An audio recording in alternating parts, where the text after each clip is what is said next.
sus procesos de aprendizaje desde otras dinámicas distintas a las que se repiten en la escuela y que vienen repitiéndose durante muchísimos años, ¿no?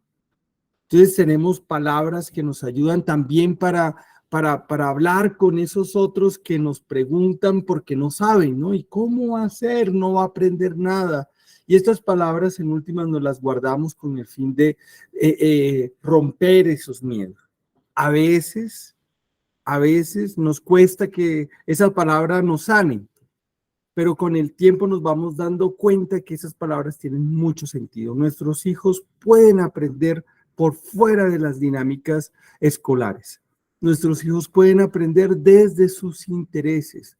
Nuestros hijos pueden aprender a su ritmo y en su tiempo. Nuestros hijos pueden aprender con nosotros, aprovechando al máximo el tiempo con ellos, disfrutándolos cada segundo.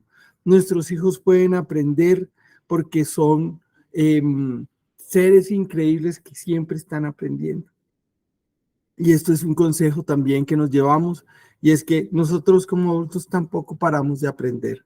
El aprendizaje es inevitable, lo dijimos muchas veces, ¿no?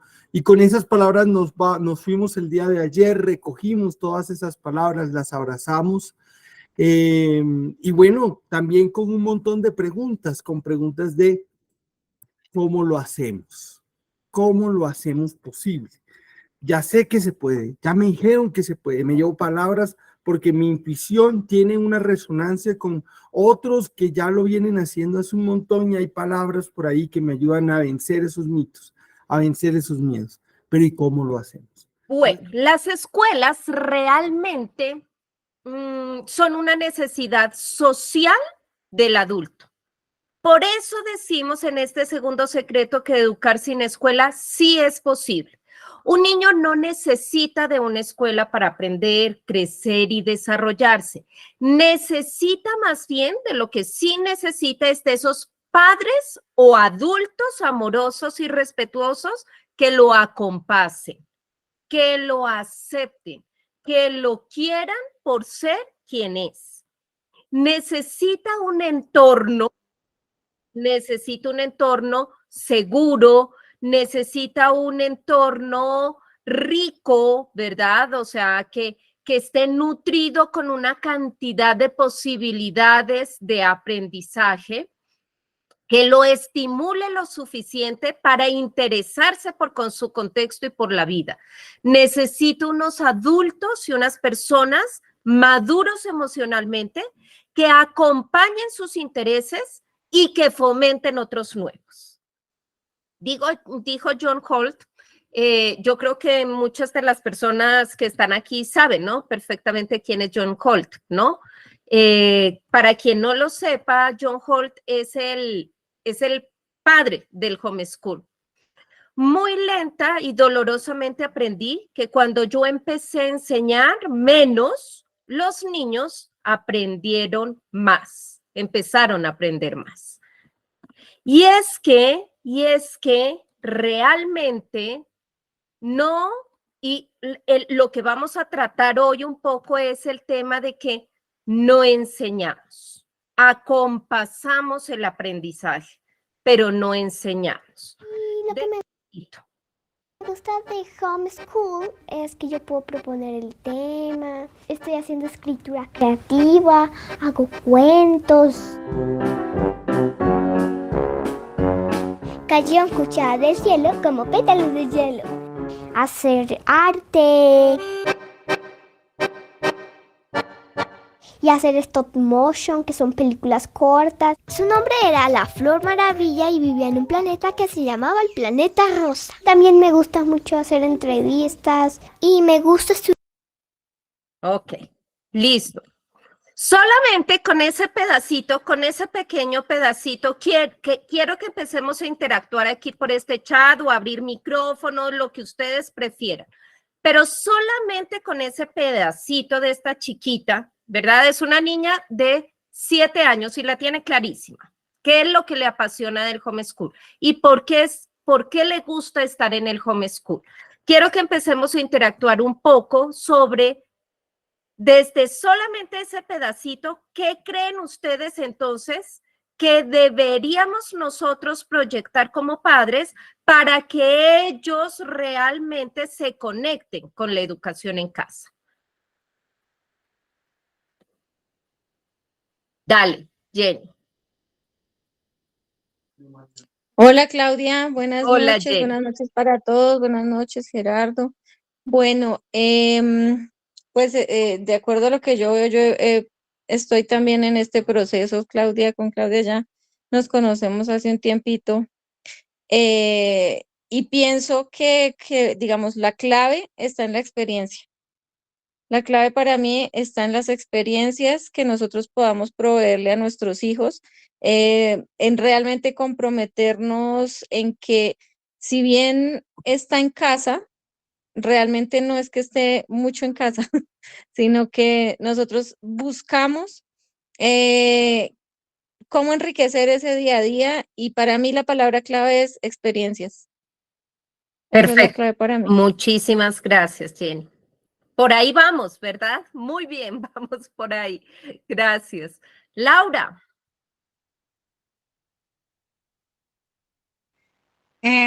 Buenas noches.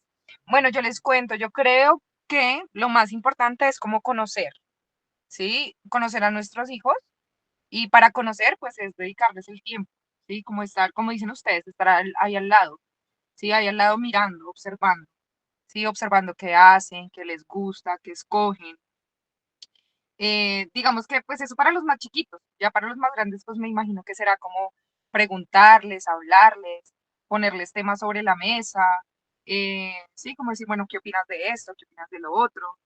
Me imagino que también involucrarlos mucho en el plan familiar, ¿sí? ¿Qué vamos a comer? ¿Qué vamos a hacer? Vamos a hacer la lista, ¿cómo la hacemos? ¿Por dónde empezamos? ¿Qué harías tú? Sí, más como devolverles la pregunta a ellos, bueno, ¿cómo harías tú esto? ¿Cómo te parece esto? Pues a mí me ha funcionado bastante el hacer preguntas, ¿sí? Ujú, Para conocer a mis hijos y de ahí, ujú. pues, Como plantear, inquietar, entonces, ¿verdad? exacto, sí, sí, sí, Ujú. exacto, como buscarles la curiosidad, y tú qué harías en este caso, y cómo resolverías esto, y si fueras, por lo menos ahorita en la Calera habían eh, votaciones a la alcaldía, y yo le decía, bueno, si fueras alcaldesa, que le decía a mi hija de 12 años, si fueras alcaldesa y tú conoces tu pueblo, ¿qué harías? ¿Sí? ¿Cómo lo solucionarías? ¿Cómo mirarías lo de los perros? Bueno, todo eso me ha funcionado bastante bien porque creo que han aprendido cositas. Ok,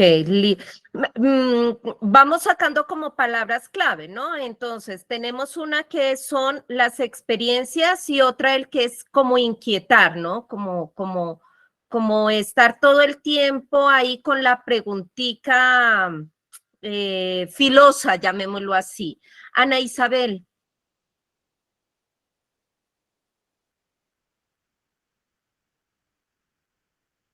Ana Isabel, ¿querías comentarnos también? Sí, buenas noches. Hola, Ana Isabel, ¿cómo estás? Hola. Bueno, para mí es nuevo lo del homeschooling, sin embargo tengo esa inquietud, he estado allí investigando cómo hacerlo, pero me enfocaría en cuanto a esa partecita del video, eh, preocuparnos un poquito por los intereses de nuestros niños, sería más que todo ahí eh, ver qué les interesa, qué quieren hacer y enfocar el aprendizaje o la enseñanza en función de ello. Es mi opinión. Perfecto, perfecto, Gracias. muy bien, por ahí vamos, listo. Entonces, teniendo un poco, pues digamos, teniendo un poco ya como que estas claridades, ¿verdad? Un poco sobre la mesa, ya hay como algunas, ya hay como algunas, pues digamos, yo diría que muy buenas claridades. Ahora sí, entonces, veamos desde acá, listo. Observarlos. Perfecto, muy bien, sí, sí, claro que sí. Veamos ahora sí aquí en, digamos, cómo nos proyectamos y cómo empezamos a organizar esto, ¿verdad? lo primero que tenemos que tener súper claro cuando vamos a empezar a educar en casa, y lo primero que tenemos que poner en la balanza para aquellos que están recién iniciando, es las razones por las cuales van realmente a educar en casa. Es importante reforzar tu convicción y esa decisión, incluso de manera dentro de la misma pareja, del por qué están tomando esa decisión. Si los chicos o los niños o los jóvenes también se han involucrado en esa toma de decisión, que es tan importante que lo hagan, ¿verdad? También, ¿cuáles son sus razones, verdad, para hacerlo? Hay que llenarlo de razones, hay que llenarlos de argumentos también a ellos, ¿verdad? Una de ellas, y la más común que nos llega a nosotros, es un poco el desencanto sobre el sistema educativo, ¿verdad? Un sistema educativo que a veces nos preguntamos, y siempre tenemos el interrogante, si está respondiendo a las expectativas de nosotros como padres, ¿sí? Pero también hay hay otros más que pues quedan sobre la mesa, ¿verdad? Como esa importancia que sentimos hoy por hoy del desarrollo holístico, que no haya única y exclusivamente un conocimiento solamente académico, ¿verdad? Que no solamente esté aprendiendo por la memorización, sino que también incluya esos aspectos sociales, físicos, creativos, mis talentos, y entonces llego también un poco ahí al aprendizaje autodirigido, ¿verdad? Donde tienen ellos la posibilidad de explorar sobre sus propios intereses y fomentar esa motivación intrínseca. Debe haber siempre esa motivación intrínseca, porque por eso es que nos sucede en las aulas, los que hemos sido docentes, que tenemos chicos que se están preguntando todo el tiempo, ¿para qué esto? ¿Por qué trabajo? ¿Por qué estudió esto? Y se lo están preguntando todo el tiempo porque no hay esa motivación intrínseca. Por eso tan importante que amen el aprendizaje y que se conecten con él. Alguien decía ayer, es que mi hijo nunca quiere aprender nada, nunca quiere hacer nada, ¿verdad? Pero claro, ¿por qué? Porque no hay esa motivación intrínseca. Y esa motivación intrínseca aparece cuando yo estoy trabajando desde mis propios intereses. Primera clave, por favor, para que lo tengan ahí súper pendiente y súper encima, digamos, de la mesa y siempre en la mira, ¿no? Pónganlo ahí en su workbook. Debemos partir cualquier proceso de aprendizaje desde los propios intereses de los niños. Y claro, combinarlos con los intereses que tenemos también los padres. ¿Me interesa que aprenda idiomas? Perfecto, hagámosle también. Motivémoslo hacia ello, ¿verdad? ¿Me interesa una educación religiosa particular? Perfecto, combinémosla con estos procesos. Tengo unos valores muy específicos como padres que me interesa, como papá y como mamá que me interesa, que estén siempre por encima, hagámoslo también posible, ¿sí?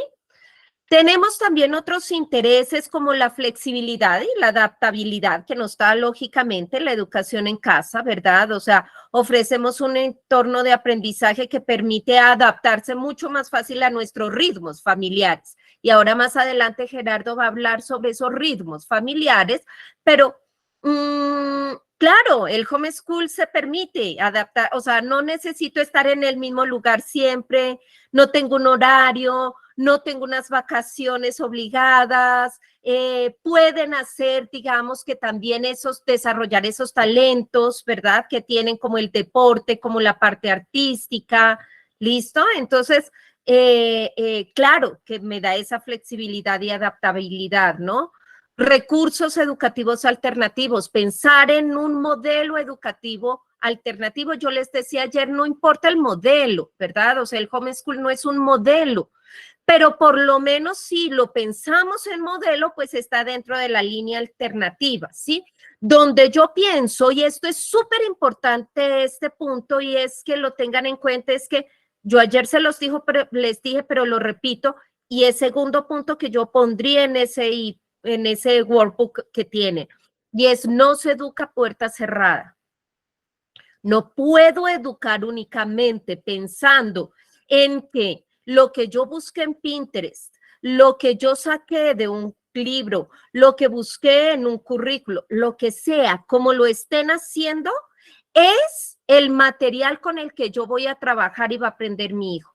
Tienen que abrir las puertas, tienen que ofrecer posibilidades, tienen que estar dispuestos a enriquecer y nutrir ese contexto. Vayan a la biblioteca, vayan a un museo, viajen con ellos por tierra, por favor, que conozcan su país, que recorran su país, que sepan exactamente dónde estén parados. O sea, yo les cuento una anécdota de mi hija. O sea, mi hija tenía ya 14 años cuando iba de viaje hacia Santa Marta, de Bogotá a Santa Marta, y entonces le digo yo, ¿por dónde vas? O sea, me llama, pues sí, ¿por dónde vas? Iba con su tía y me dijo, yo no sé, no tengo ni idea. Yo le dije, pero ¿cómo así que no sabes por dónde va? Al menos dime si caliente, frío. No, pues hay aire acondicionado. Pero Dios mío, sí, o sea, ¿qué es esto? Sí, o sea, fíjense en las razones también que empiezan a uno a taladrarle allá en la cabeza, ¿no? A taladrarle en la cabeza. Viajen con ellos. Permítanles conocer y reconocer su país. Abran las puertas de sus casas. Y uno y otro súper importante, otra de las razones importantísimas, y creo que para mí, Claudia, completa la tríada importantísima del por qué educar en casa, y es el desarrollo de las habilidades para la vida. A mí no me interesa solamente que estén llenos de conocimientos y conceptos. Sus cabezas no son unas cajas vacías que hay que llenar. Hay que desarrollar habilidades que les permita ir más allá y encontrarse con su vida, resolver un problema, comunicarse efectivamente, tener empatía con los demás, tomar la decisión correcta en el momento. Esos son habilidades para la vida. Y tienen que estar por encima de simplemente las intenciones conceptuales, ¿ok? Entonces, me gustaría que compartiéramos cuáles han sido, o sea, al menos uno, cuál ha sido ese recurso alternativo educativo, y si no lo quieren comentar, pues abrir micrófono y todo, que al menos lo dejen en el chat, porque eso nos va a nutrir a todos. Porque les aseguro que Jenny. Sí, Claudia, pues bueno, digamos que con Paloma hemos utilizado bastantes recursos. Uno de ellos y que fue muy bueno para ella en su proceso de lectoescritura fue poner en papelitos los nombres de todas las cosas en la casa o de muchas cosas en la casa. Entonces, por ejemplo, le escribía nevera en una hojita blanca con letra roja, porque por ahí estoy aprendiendo del método Doman, de enseñar a leer. Entonces yo le ponía, y de hecho a mi hijo mayor también le enseñé a leer así, las palabras. Entonces la puerta, nevera, mesa, silla. Y la de la puerta, La de la puerta está todavía en la puerta, así dice Paloma. La cama, bueno, entonces ponerle así la palabra la familiarizó mucho y, por ejemplo, eso hizo que mis hijos tengan una comprensión lectora muy buena. Sobre todo lo vi pues en el mayor, que tiene 17 años, y tiene una comprensión lectora muy, muy buena. Pienso que es por eso, porque no aprendieron por método silábico, sino aprendieron fue identificando las palabras y las imágenes. Entonces, ese recurso para mí fue muy, muy, muy bueno. Más global. Muchas gracias, Jen. Muchas gracias. ¿Alguien más que nos quiera compartir o que quiera dejar en el chat? También, como les digo, si no quieren abrir el micrófono, si desean, lo vamos dejando ahí en el chat y los vamos leyendo poco a poco. ¿Listo? Pero sí nos nutrimos de esos recursos. Esos recursos nos sirven finalmente a todos, ¿verdad? Unos tendrán unos y otros tendrán otros, ¿sí? A mí me parece maravilloso viajar, porque yo, Claudia, cuando era niña, a mis padres les encantaba coger carro para alguna parte y pues y salíamos pues en carro, siempre en carro. Entonces estaba muy pendiente de las distancias, estaba muy pendiente de qué río pasamos, estaba muy pendiente de que cambiamos de departamento, estaba muy pendiente de que llegamos, no sé, a tal ciudad, estaba muy pendiente de las siembras. Mi mamá me hablaba muchísimo de todo lo que íbamos encontrando, los cultivos que iba viendo en la carretera. Entonces yo empecé a entender, antes de que nadie me explicara lo de los pisos térmicos, pues yo empecé a entender y a comprender que pues algunos alimentos se dan en un piso térmico y otros en otro piso térmico, ¿verdad? Y lo hice con la experiencia de la vida, simplemente, ¿sí? Por una posibilidad y porque mis padres enriquecieron ese contexto. Jensi. Hola, buenas noches, un saludo para todos. Hola, Jensi. Ha sido muy enriquecedora la charla de estos 2 días. De manera particular, yo quisiera contarles, por ejemplo, en el desarrollo de mi hijo, aprendí que ellos van tomando conocimiento a partir de sus necesidades. Mi hijo, su proceso de lectoescritura lo hizo de manera autónoma a los 4 años. Yo digo que él es el buen resultado de la pandemia, de los niños que tuvieron que hacer uso de la tecnología de forma autónoma. Él aprendiendo a través de la tecnología, aprendió a leer y a escribir solo, viéndolo como una necesidad de comunicación porque veía que todos los grandes estaban ocupados haciendo sus actividades escolares y era el único en casa que no tenía una actividad escolar definida. Él también quería hacerlo.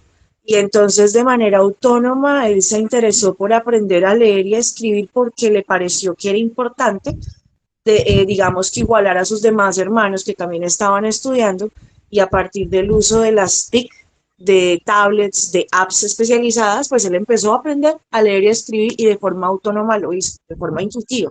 Y digamos que eso lo hizo en escribir, yo digo digital, básicamente. La escritura vino mucho después, ya él ahora está mucho más grande y la verdad nunca lo forzamos a hacer el ejercicio porque a él no le gustaban las planas, le parecían sumamente aburridoras. Entonces, ya él después solo desarrolló esa habilidad de escribir, a realizar trazos, pero porque lo llevó a la necesidad de ver lo que él aprendía y empezarlo a transcribir y empezar a utilizar de la parte gráfica para poderse comunicar también. Lo hizo porque partió como de una necesidad particular que él tenía para poder continuar su proceso de comunicación y expresión. Entonces, digamos que él hizo ese desarrollo en su propio contexto y a su propio ritmo y a su propio nivel y a todos nos sorprendió mucho y aprendimos mucho del proceso, de ver cómo él lo hacía a partir de sus propias necesidades y sus gustos. Y así aprendimos a identificar qué es lo que a él básicamente le interesa en su proceso. Esa digamos que fue nuestra experiencia. Gracias por permitirnos compartir. Pero bueno, dentro de todo este proceso también, pues quería llegar acá y es que sí debemos hacer una comunidad de aprendizaje. Estos espacios son importantes, ¿verdad? Y por eso la intención de nosotros de armar, pues de esta comunidad de padres desescolarizados y de podernos apoyar, colaborar, compartir, ¿verdad? Estas experiencias, porque realmente hacer pues como que equipo con nuestra tribu en casa es fundamental, pero también es importante acercarnos a otros que lo están haciendo y reconocer otras miradas y reconocer otras maneras de hacerlo porque probablemente a mí me funcione. ¿Por qué? ¿Por qué lo decimos? Porque resulta que en la educación en casa no hay un método, no hay una varita mágica. ¿Sí? El método es el antimétodo, ¿sí? Y estos grupos y estas comunidades nos permiten, por eso, enriquecernos. Oye, ¿cómo lo hiciste? Ven, ¿qué estás haciendo aquí? ¿Qué estás haciendo allá? ¿Verdad? Escuchar, leer, investigar, eso me ayuda, ¿verdad? Pero como más allá que el método esté el antimétodo, con Gerardo lo que queremos compartirles en este momento es más bien, y yo lo voy a leer de manera específica, algo que él escribió, no es mío, es de Gerardo, algo que él escribió precisamente sobre este antimétodo del homeschool, ¿verdad? Y dice así: entendemos, ¿sí? O sea, que debemos superar, digamos, como estos pensamientos. Los niños no están interesados en emprender, hay que motivarlos para hacerlo. El juego está separado del aprendizaje y si queremos que los niños aprendan algo, deben dejar de jugar y sentarse a trabajar. Los niños tienen cerebros vacíos que hay que llenar y no van a aprender nada a menos que se les enseñe de manera directa. El aprendizaje solo sucede y ocurre cuando es enseñado.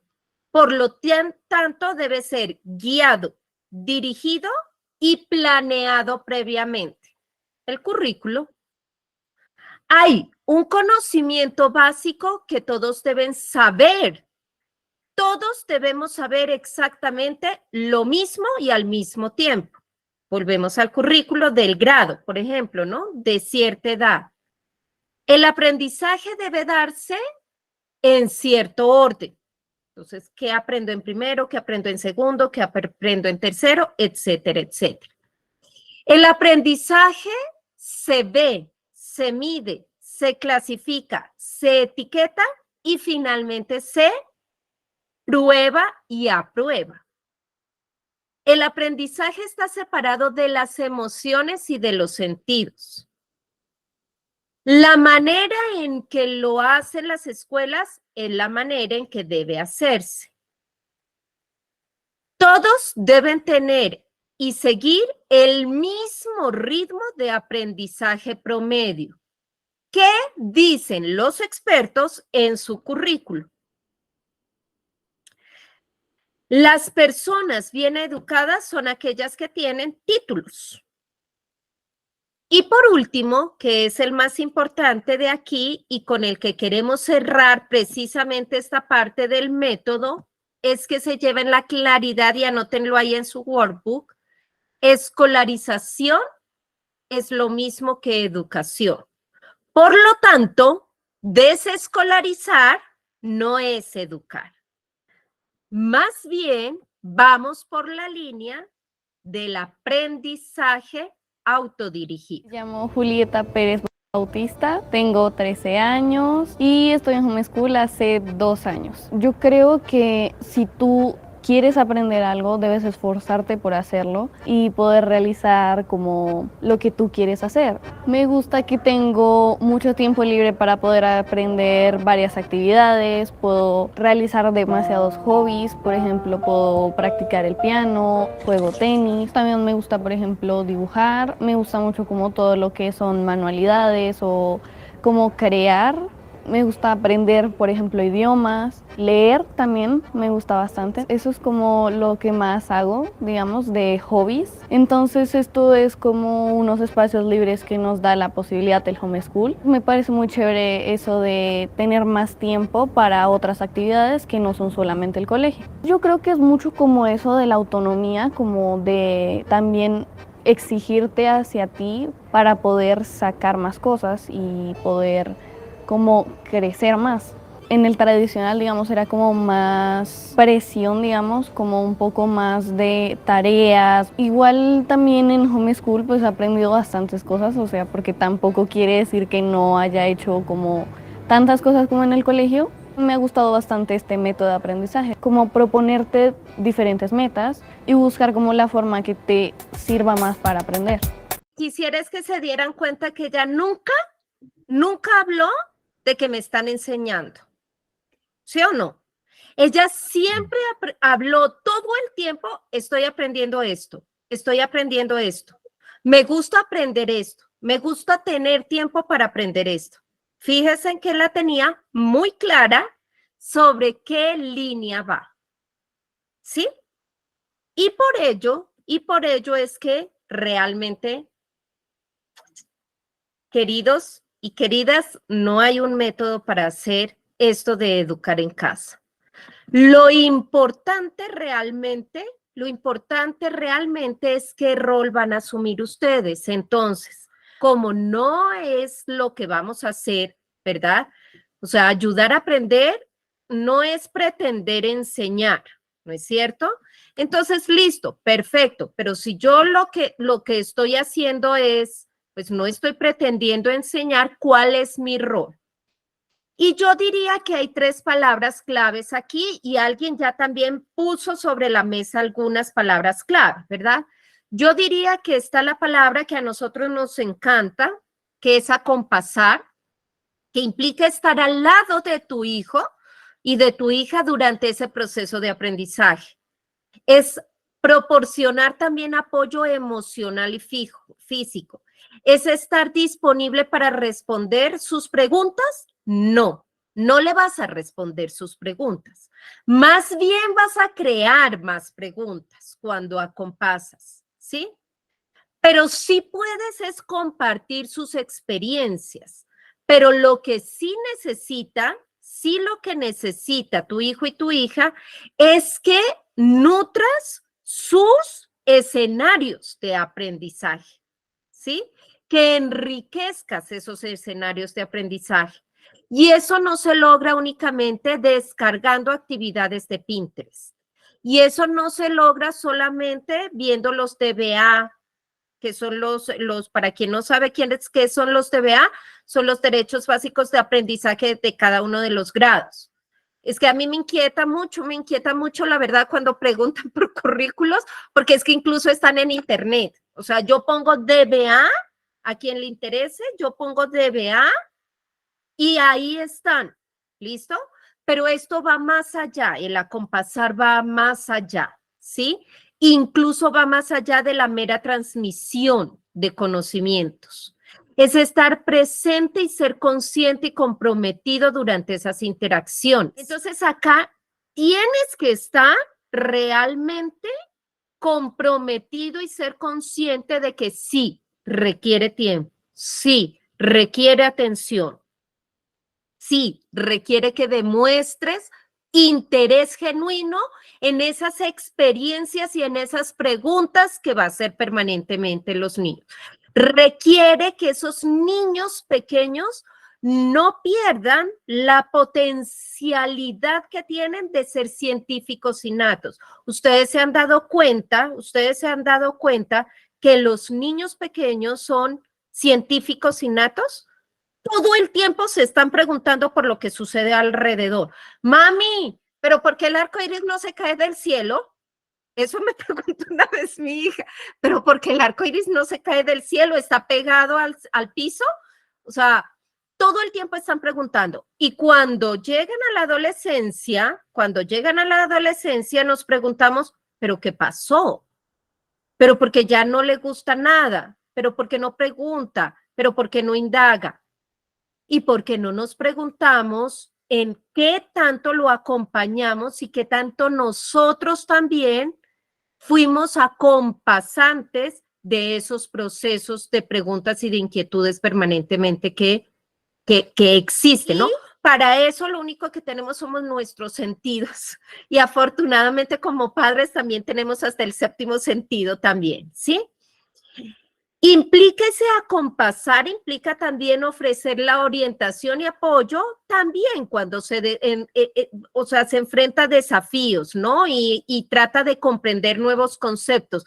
¿Darle la respuesta? No, darle la respuesta no es darle la respuesta, pero sí acompañar ese comprender esos desafíos, ¿no? Y esos nuevos conceptos. Colaborar, dar la autonomía, ayudarle a resolver, incluso a poner los problemas. Yo diría que más que resolverlos, ponerlos. Y también esas tribus y comunidades de aprendizaje. Para hablar del tiempo, de la organización, nuestros hijos y nuestras familias son distintas porque tienen tiempos distintos, ¿sí? Esta idea de que no todas las familias deberíamos, y esa palabra deberíamos, pues genera realmente una cosa muy fuerte, ¿no? ¿Cómo así que deberíamos? Tenemos que, todas las familias tenemos que levantarnos a la misma hora, tenemos que hacer las mismas cosas, tenemos que no, que nosotros como padres tenemos que meter a nuestros hijos en una cuna, en su cuarto, porque de pronto como familia yo quiero tener a mi hijo pegadito hasta cuando él diga ya no más, papá, chao. Y como familia es respetable. Entonces ese deber ser, más bien los invito, no existe ese deber ser. Los invito a que pensemos en nuestros propios ritmos como familia, como tribu que somos. ¿A qué horas estamos más unidos? ¿En qué momentos estamos más conectados? ¿Qué tiempos tenemos dentro de nuestra familia para atender las inquietudes de nuestros hijos? Y si coincide con el tiempo en que nuestros hijos están inquietos, ¿cuánto tiempo necesita mi hijo para descansar? ¿En qué momento está más activo? ¿En qué momento es más apacible?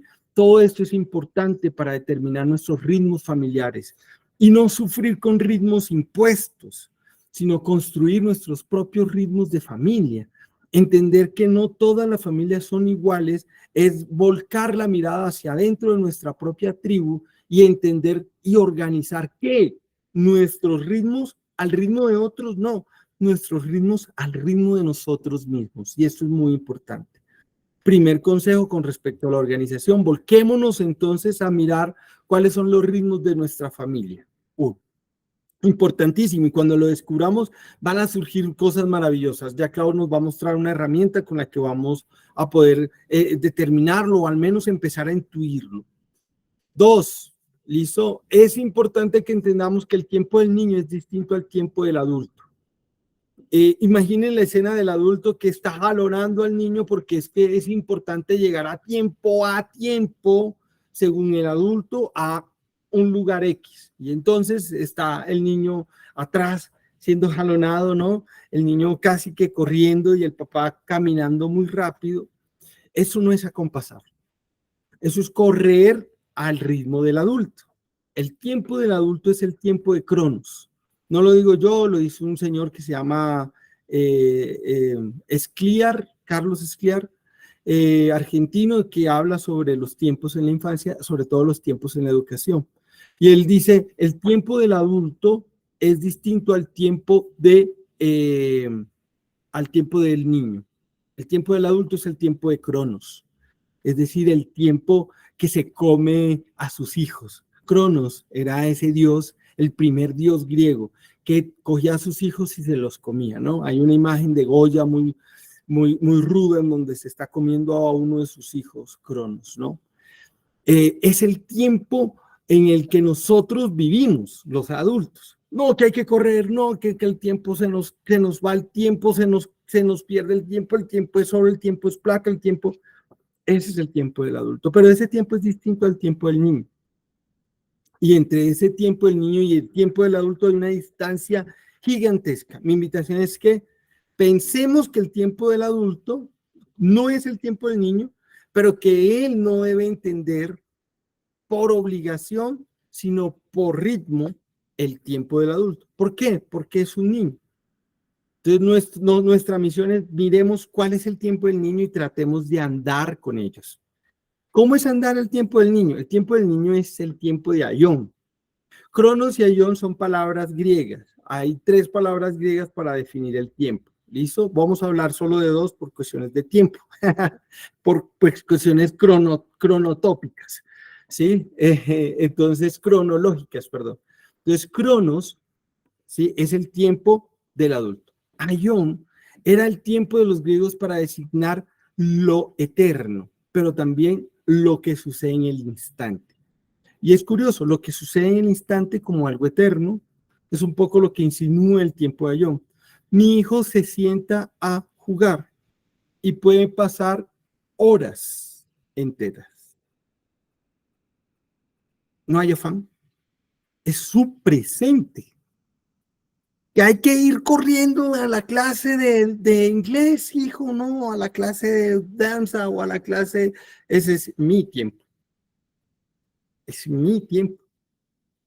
De hecho, para él, aunque sea su compromiso, no existe, porque está allí en su tiempo ayón, en su máxima esplendor.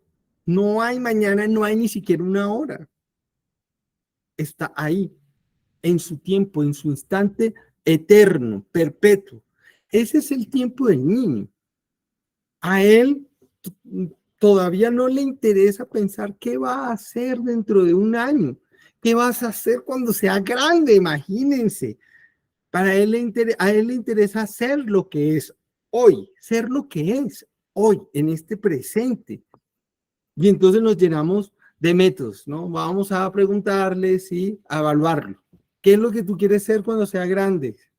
Objetivo de evaluación, allá está. Médico, objetivo de evaluación, tiene que llegar allá. Oh, el tiempo del niño es el tiempo de ahora. Él es ya. Esto también tiene que ver con lo del antimétodo. Él ya es, él no necesita nada para ser. Lo es y él lo sabe y él lo disfruta en su tiempo absoluto. Y entonces interrumpimos esos tiempos y esos ritmos porque creemos que allí no pasa nada y lo jalonamos al tiempo de Cronos. Vamos a correr, hay afán, esto es importante también, entonces deje de jugar, que eso no le aporta, vamos a hacer otra cosa y vamos entonces a la clase y el tiempo del adulto se interpone en los ritmos propios del niño. ¿Listo? Por eso es importante entonces aprender a, ¿sí? Disfrutar nuestra organización a partir de estos tiempos. Mis tiempos y los tiempos del niño. No siempre se puede, yo sé que como adultos no siempre podemos, tenemos que salir tenemos que ir al médico, o sea, no lo puedo dejar jugando porque tenemos que ir al médico, claro. Pero entonces ya sabiendo que mi afán no es el afán de él, debo entonces procurar llenarme de estrategias para lograrlo. Una estrategia, agendemos, proyectemos el tiempo, acordémoslo digamos que con esa antelación. Eso no quiere decir que él, como un inglés, va a decir, oh sí, mañana tengo que a las 8 estar listo para. No va a suceder. A las 8 no va a estar listo para. ¿Sí? Agendar quiere decir, unos lo pueden llamar programación neurolingüística o como quieran, simplemente es anticipar, ¿sí? Que va a suceder algo y que vamos a estar corriendo. En ese momento vamos a estar afanados. Y entonces uno dice, bueno, te voy a cambiar, vamos a moverlo un poco más rápido porque tenemos una cita. Eso es agendar. A veces agendamos cosas en tiempos inadecuados, ¿sí? Y por eso en ocasiones cuando agendamos cosas de su proceso de aprendizaje y no funciona, pues no lo logramos, el horario se pierde. Entonces, agendamos que más o menos a las 10 yo le voy a decir al hijo y a la hija que vamos a estudiar, vamos a leer un cuento, pues a las 10 no tiene el chip, incumplimos el horario. Asunto que como adultos nos frustra un montón, pero acá mi consejo, reflexionemos. ¿Es el momento indicado? ¿Es el momento importante para él? ¿Es el momento en donde en últimas vamos a lograr ese objetivo que nos ponemos, ese deseo que también es concertado con él? Él me dijo que quería leer, pero pues no dijimos a qué horas. Yo fui el que puse la hora. Listo, lo acordé yo, reflexionemos. ¿Funciona esa hora? Hablemoslo, discutámoslo con él. Estoy hablando para distintas edades, ¿no? A veces simplemente nosotros como adultos somos los que tenemos que estar atentos y reflexionar y decir, volvemos a agendar. Volvemos a agendar, ¿sí? Porque lo importante acá, en este proceso de agendarnos y buscar el ritmo y de pronto reflexionar y volvernos a agendar, no es en cumplir la meta, padres, madres, sino en entender los tiempos. Entender nuestros ritmos, entender, ¿sí? Nuestros gustos al momento de aprender.